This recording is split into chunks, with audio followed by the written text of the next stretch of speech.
अस्सलाम वालेकुम। मेरा नाम है डॉक्टर नुमान अहमद और आप देख रहे हैं मेरा YouTube channel homeopathy with doctor Numan Ahmad. दोस्तों, आज हम बातचीत करेंगे इम्यूनिटी के बारे में, या उर्दू में इसे हम क़ुव्वत मदाफ़त का नाम देते हैं। इम्यूनिटी या क़ुव्वत मदाफ़त हमारे जिस्म में बीमारियों के ख़िलाफ़ अमल करती है।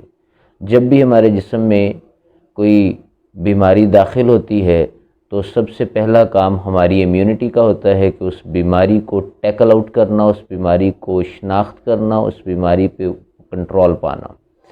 तो क़ुव्वत मदाफ़त की सारी डिटेल आप इस वीडियो में जानेंगे। बनिए रहिए एंड तक और जानिए क़ुव्वत मदाफ़त क्या होती है और 100% तक जो हमारी बॉडी में बीमारियां होती हैं वो कुदरती तौर पर कैसे ठीक हो जाती हैं। ये हमारी इम्यूनिटी ही है जो उन बीमारियों को ठीक कर देती है। अल्लाह तबारिक व तआला ने इस इम्यूनिटी के अंदर इतनी ताकत रखी है कि ये बीमारियों को ख़ुद ब खुद ठीक करने की और ख़ुद ब खुद इन बीमारियों के ऊपर कंट्रोल करने की सलाहियत रखती है। इम्यूनिटी असल में दोस्तों एक ऐसा अमल होता है जो हमारी बॉडी में मौजूद होता है और वो इम्यूनिटी जो है वो बीमारियों के ऊपर रोकथाम करती है। अगर जिस्म में कोई भी बीमारी लाहिक हो जाती है तो हमारी इम्यूनिटी वहाँ पर जाके उस बीमारी को कंट्रोल करने में हमारा साथ देती है और देखते ही देखते चंद ही अरसे में, थोड़े ही दिनों में वो बीमारी मुकम्मल तौर पर ठीक हो जाती है। तो इम्यूनिटी की टाइप्स क्या हैं, कितनी तरह की होती है? तो इम्यूनिटी की बुनियादी तौर पर 3 इकसाम है। एक वो इम्यूनिटी जो हमें नेचुरल मिलती है, कुदरती तौर पे मसनूई जो हमें दी जाती है, हमारी बॉडी के अंदर मौजूद होती है। एक दूसरी टाइप की इम्यूनिटी है जिसे मसनूई इम्यूनिटी कहा जाता है, और थर्ड टाइप इम्यूनिटी की है उसे इक्तसाबी इम्यूनिटी कहा जाता है। तो जो कुदरती इम्यूनिटी है ये कुदरत ने हमारी बॉडी के अंदर रखी हुई है। अल्लाह तबारिक व तआला की तरफ से हमारे जिस्म के अंदर ये इम्यूनिटी पैदा कर दी गई है। इस इम्यूनिटी ने, इस क़ुव्वत मदाफ़त ने हमारी जो बॉडी होती है उसको प्रोटेक्ट करना होता है, हमारी बॉडी की हिफाजत करनी होती है। इम्यूनिटी ये पैदा नहीं की जा सकती, इसको बाय नेचर ही, बाय डिफ़ॉल्ट ही हमारी बॉडी के अंदर रख दिया जाता है। जैसे हम किसी मशीनरी को बनाते हैं और उस मशीनरी के अंदर कुछ सेटिंग्स जो होती हैं उन्हें बाय डिफ़ॉल्ट रख दिया जाता है, ठीक उसी तरह अल्लाह तबारिक व तआला ने हमारे जिस्म के अंदर इस इम्यूनिटी को रख दिया है। नेचुरल इम्यूनिटी होती है जो बाय डिफ़ॉल्ट हमारी बॉडी में रख दी गई है, उसकी मज़ीद 4 हिस्से हैं, मज़ीद उनको 4 हिस्सों में तकसीम किया जाता है। एक बाय स्पीशी, हम मख्फी जिसे हम कहते हैं, स्पीशीज़ के हिसाब से हमारी बॉडी के अंदर उस इम्यूनिटी को रख दिया जाता है। हम एज ए ह्यूमन बींग्स हैं तो हमारी बॉडी के अंदर ह्यूमन्स की इम्यूनिटी जो है उसको रख दिया गया है। बाज़ जानदार किसी मखसूस जरासीम की वजह से मुतासिर नहीं होते, लेकिन अगर ये जरासीम किसी दूसरे में दाखिल कर दिया जाए तो बीमार कर देगा। मिसाल के तौर पर नेवले पर सांप का असर नहीं होता, मिर्गी जो होती है उसका असर किसी जानवर पर नहीं होता, और मुर्गियों को झटके की बीमारी नहीं लगती, कुत्तों को टीबी नहीं होता या जानवरों को सुजाख का मर्ज़ नहीं होता। यानी स्पीशी के हिसाब से एक जानदार जो कैपेबिलिटीज़ रखता है, जो खुसूसियात रखता है, उसके हिसाब से फिर उसकी इम्यूनिटी को अल्लाह ने डिज़ाइन किया है। नंबर 2 पे जो इम्यूनिटी आती है वो रेडियल होती है, नस्ली। एक नस्ल जो होती है उसकी इम्यूनिटी और होगी, दूसरी नस्ल जब चेंज होगी उसकी इम्यूनिटी और चली जाएगी, थर्ड जनरेशन में और होगी। इसी तरह हर एक इंसान की एक अलग से नस्ल चलती है, उस नस्ल के अंदर इम्यूनिटी ट्रांसफ़र होती है। बाज़ औक़ात फ़ितरती तौर पर जो है लोग सर्द बुखार जो होता है उससे महफूज रहते हैं, लेकिन बाज़ औक़ात जो होते हैं उन जानदारों के अंदर जर्द बुखार से रिलेटेड इम्यूनिटी पाई ही नहीं जाती। इसीलिए जो रेडियल इम्यूनिटी है ये भी सूट करती है। नंबर 3 पे इम्यूनिटी जो आ जाती है वो है इनफरादी, इंडिविजुअल। इंडिविजुअली कुछ लोग जो होते हैं वो इन्फ्लुएंज़ा के वायरस से महफूज होते हैं, लेकिन कुछ लोगों के अंदर इन्फ्लुएंज़ा के वायरस का अटैक पाया जाता है। इसी तरह जो चौथी टाइप है वो होती है हेरिडिटी, यानी हमें जो कंजेशनल मिलती है, मौरूसी तौर पे मिलती है, हमारे वालिदैन से इम्यूनिटी हमारे अंदर मुंतकिल होती है। अगर हमारे वालिदैन स्ट्रॉन्ग हैं इम्यूनिटी उनकी ताकतवर है तो हमारी इम्यूनिटी भी ताकतवर होगी। अगर उनकी इम्यूनिटी कमज़ोर है तो हमारी इम्यूनिटी के भी कमज़ोर होने के ख़दशात पाए जाते हैं। दूसरे नंबर पे जो टाइप्स थी उसका नाम था मसनूई इम्यूनिटी। मसनूई जो हम आर्टिफिशियली पैदा करते हैं। अगर किसी शख्स को बैक्टीरियल अटैक हो जाता है तो बैक्टीरिया के अंदर पहले तो अव्वल तो ये है कि अगर इम्यूनिटी स्ट्रांग होगी तो बैक्टीरियल अटैक होगा ही नहीं, फंगल अटैक होगा ही नहीं, या आप कह लें कि वायरल अटैक ही नहीं होगा। लेकिन अगर हमारी बॉडी के अंदर वायरल अटैक हो जाता है, बैक्टीरियल अटैक हो जाता है, या कह लें कि किसी किस्म का कोई और अटैक हो जाता है जो वायरसेस से, बैक्टीरिया से, पैथोजन से रिलेटेड है, तो वहाँ पर हमारी बॉडी के अंदर अब ज़रूरत है कि उसको मारा जाए, उसको किल किया जाए, क्योंकि नेचुरली तो हमारी बॉडी उसको ट्रीट नहीं कर पा रही। अगर नेचुरली ट्रीट किया होता तो हमारी बॉडी के अंदर वो बीमारी लगती ना।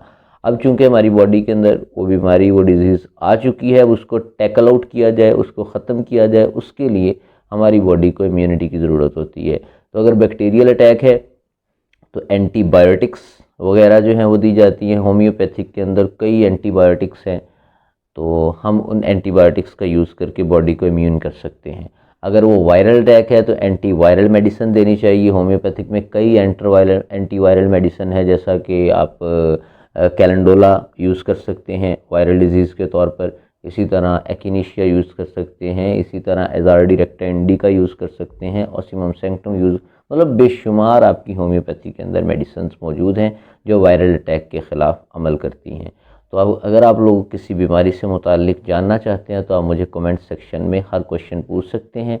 मैं अपना व्हाट्सएप नंबर स्क्रीन पे शो कर रहा हूँ। अगर कोई शख्स मुझे बीमारी से रिलेटेड कोई क्वेश्चन करना चाहता है तो मेरे व्हाट्सएप नंबर पे कॉल करे, मेरे व्हाट्सएप नंबर पे मैसेज लीव कर दे, मैं इंशाल्लाह उसका जवाब ज़रूर दूँगा। और कमेंट सेक्शन में जो आपके कमेंट्स आते हैं वो भी मैं पढ़ता हूँ और मैं कोशिश करता हूँ सारे क्वेश्चंस के जवाब देने की। तो मस्नूई जो इम्यूनिटी होती है ये बॉडी के अंदर पैदा की जाती है, ये कुदरती तौर पर नहीं होती। यानी जब बीमारी का हमला हो जाता है हमारी बॉडी के अंदर, जब हमारी बॉडी के अंदर डिजीज़ आ जाती है, उसके बाद हम इससे टैकल आउट करके उस इम्यूनिटी को, उस बीमारी को ख़त्म कर देते हैं।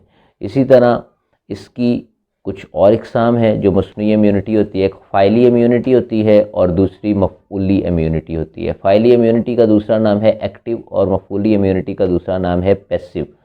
तो जो एक्टिव होती है ये मदाफ़त खुलियात के किसी मर्ज़ के नतीजे में पैदा होती है और मर्ज़ का हमला पूरी ज़िंदगी के लिए क़ुव्वत मदाफ़त पैदा कर देता है। और जो मफ़ऊली होती है ये एक आर्जी क़ुव्वत मदाफ़त होती है। इसमें तंदुरुस्त जानवर के जिस्म में जरासीम दाखिल करके, जिसे हम सीरम कहते हैं, और फिर ये सीरम इंजेक्शन की सूरत में इंसान को लगाया जाता है, जिसकी वजह से उसकी इम्यूनिटी, उसकी मदाफ़त का निज़ाम, उसकी जो क़ुव्वत हयात होती है उसके अंदर बिगाड़ कम आना शुरू हो जाता है। लास्ट पे मैंने आपसे कहा था कि एक इक्तसाबी इम्यूनिटी होती है कि ये इक्तसाबी इम्यूनिटी है क्या। बाद औक़ात इंसान ऐसे मर्ज़ में मुब्तला हो जाता है जो सेहतमंद होने के बाद इसके खून के अंदर ऐसी क़ुव्वत पैदा हो जाती है जिसकी वजह से वो मर्ज़ दोबारा लाहिक नहीं होता। अगर किसी शख्स को चीचक के छोटे छोटे फिंसियाँ, छोटे छोटे दाने निकल आएँ तो इसको चीचक दोबारा निकल नहीं सकती, क्योंकि चीचक के ख़िलाफ़ उसकी बॉडी के अंदर क़ुव्वत मदाफ़त बन चुकी है जो पूरी उम्र तक उसकी बॉडी में रहेगी। इस तरह क़ुव्वत मदाफ़त जो है, जो इस टाइप की क़ुव्वत मदाफ़त होती है, हम उसे इक्तसाबी क़ुव्वत मदाफ़त कहते हैं। तो लास्ट में मैंने आपसे कहा था कि हम जानेंगे होम्योपैथी में हम कौन कौन सी मेडिसिन यूज़ करते हैं जिससे क़ुव्वत मदाफ़त जो है वो इम्प्रूव होती है, क़ुव्वत मदाफ़त बढ़ जाती है। सबसे पहले बायोकेमिक कम्बिनेशन बायो नंबर 20 जो कि जनरल टॉनिक के तौर पर यूज़ होता है, इम्यूनिटी के लिए बहुत अच्छा है, वीकनेस के लिए बहुत अच्छा है, बहुत ही अच्छी मेडिसिन है। मैं यहाँ पे पिक्चर लगा रहा हूँ बायो नंबर 28। बायो नंबर 28 एक बहुत ही अच्छी रेमेडी है for increasing the immunity. Number 2 एक कम्बिनेशन होता है जिसके 20-20 बूंद 1/4 कप पानी में पिए जाते हैं। जर्मनी की मेडिसिन लेंगे तो वो ज़्यादा बेहतर है, किसी अच्छे होम्योपैथिक क्लिनिक से मेडिसिन लेंगे तो आपको ज़्यादा बेनिफिट नज़र आएंगे। अगर आप किसी लो क्वालिटी के लेंगे, लोकल कंपनी के लेंगे तो उसके बेनिफिट्स आपसे ज़्यादा हैं, आपको कम होंगे। तो मैं किसी को लोकल ब्रांड या किसी को अच्छा ब्रांड नहीं कहता, तो मैं जर्मनी की मेडिसिन वैसे रिकमेंड करता हूँ कि आप जर्मनी की मेडिसिन लें। उस कम्बिनेशन में बेसिकली हम 3 मेडिसिन यूज़ करते हैं जो इम्यूनिटी बूस्टर के तौर पर या इम्यूनिटी को बढ़ाने के तौर पर इस्तेमाल होती है। सबसे पहली टाइनोस्पोरा। टाइनोस्पोरा ग्लो होती है, जो ग्लो है ये सदियों से इम्यूनिटी को बढ़ाने के लिए इस्तेमाल होती है। ये एक बहुत ही अच्छी रेमेडी है। टाइनोस्पोरा क्यू, मैं यहाँ पे पिक्चर लगा रहा हूँ, आप देख लीजिए इसको अच्छे से और ये परचेज़ कीजिए। टाइनोस्पोरा क्यू मदर टिंचर में आपने इस मेडिसिन को लेना है। जो दूसरी मेडिसिन है वो है अज़ार्डिरेक्टा इंडिका। अज़ार्डिरेक्टा इंडिका जो है ये नीम के टिंचर को कहा जाता है। नीम जो कि सदियों से यूज़ हो रहा है मुख्तलिफ़ किस्म की वायरल पैथोजेंस और दूसरी डिजीज़ के लिए। नीम एक बहुत ही अच्छी रेमेडी है जिससे वायरल डिजीज़ को और बैक्टीरियल डिजीज़ को, पैथोजेंस को, फंगल डिजीज़ को और बहुत ही डिजीज़ जो इंसान की बॉडी के अंदर लाहिक होती हैं और दूसरी डिजीज़ जो होते हैं उनको कंट्रोल करने में बहुत ज़्यादा मदद करता है। अज़ार्डिरेक्टा इंडिका, मैं यहाँ पे पिक्चर लगा रहा हूँ, आप इसे अच्छे से देख लीजिए। तीसरी मेडिसिन जो है ये दोस्तों तुलसी की मेडिसिन है। तुलसी के पौधे से बनती है जिसको ऑसीमम सैंक्टम के नाम से जाना जाता है। तुलसी सदियों से इस्तेमाल हो रही है मुख्तलिफ़ किस्म की डिजीज़ को कंट्रोल करने के लिए। तीसरी मेडिसिन के साथ मैं अपने कम्बिनेशन में एक चौथी मेडिसिन का भी यूज़ करता हूँ जो खून को साफ़ करने के लिए इस्तेमाल होती है, ब्लड प्योरीफायर के तौर पर इस्तेमाल होती है। ऑसीमम सैंक्टम जो है ये बहुत ही अच्छी मेडिसिन है। इससे खून की जितनी भी बीमारियां हैं बॉडी के अंदर, हड्डियों से रिलेटेड डिजीज़ है, ईयर डिजीज़ है, आइज़ डिजीज़ है, हेड के अंदर पेन है, मुख्तलिफ़ किस्म की वायरल बैक्टीरियल जितनी भी डिजीज़ हैं वो तुलसी, नीम और ग्लो, ये तीन चीज़ें मैंने आपको बताई हैं। सबसे पहले मैंने आपको ग्लो बताई है जिसे आप टाइनोस्पोरा के नाम से जानते हैं। दूसरे नंबर पे मैंने आपको अज़ार्डिरेक्टा इंडिका बताई है जिसे आप नीम का टिंचर कहते हैं। और तीसरी मेडिसिन मैंने आपको बताई है ऑसीमम सैंक्टम। ऑसीमम सैंक्टम भी बहुत ही अच्छी रेमेडी है, बहुत अच्छी मेडिसिन है। मदर टिंचर में इन तीनों को लिया जाता है। साथ में एडिशनल तौर पर मैंने पहले आपको 3 मेडिसिन कहा है, लेकिन अब मैं चौथी मेडिसिन आपको रिकमेंड कर रहा हूँ।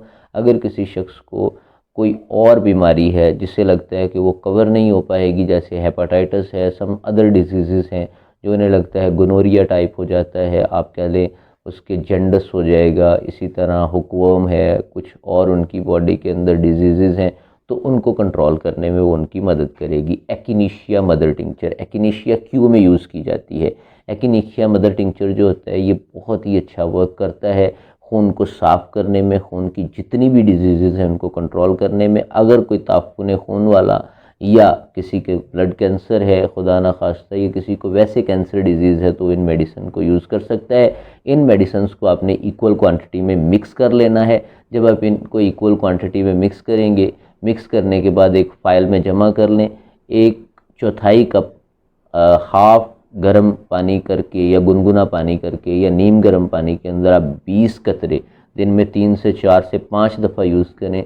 1 हफ़्ता यूज़ से आपको काफ़ी ज़्यादा फ़ायदा होगा। अगर आपको फ़ायदा लगे आपकी बीमारी से रिलेटेड तो मेडिसिन की मिकदार को कम करते जाएं, दिन में 2 दफ़ा कर दें, फिर आहिस्ता आहिस्ता 2 माह के बाद दिन में 1 दफ़ा कर दें। अमूमन मैंने जो देखा है 3 माह के अंदर जितनी भी वायरल बैक्टीरियल फंगल डिजीज़ होती हैं वो जड़ से ख़त्म हो जाती है। मुझे उम्मीद है आपको ये वीडियो पसंद आई हो। नेक्स्ट वीडियो तक के लिए अल्लाह हाफ़िज़।